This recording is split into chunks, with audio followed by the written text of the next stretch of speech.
Yeah, it was such a special project. It was a complete renovation of an industrial style apartment in central Auckland, and we just had an amazing client with a fantastic brief, and it was about creating a luxury space. We turned 2 bedrooms and 2 bathrooms into one big master suite with this beautiful bathroom with the big walk-in shower, the round bathtub, and we brought the big tiles on that one wall had to be craned in over the building, so that was quite exciting, and it made for quite a dramatic day when it was quite windy.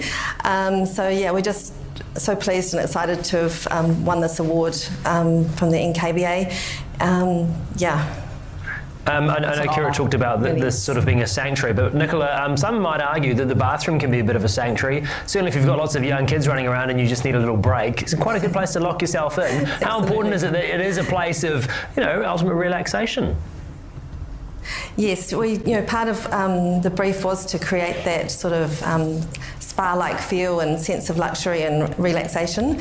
So the colours we chose were very sort of muted, and the colour palette was soft, and with the soft sheers over the windows as well, it just created a really relaxing, zen-like atmosphere. Nicola Manning and Kira Gray, you are both artists in your own rights. Thank you so much for joining us. Congratulations on spectacular efforts here. Thank you. Thank you. Thanks.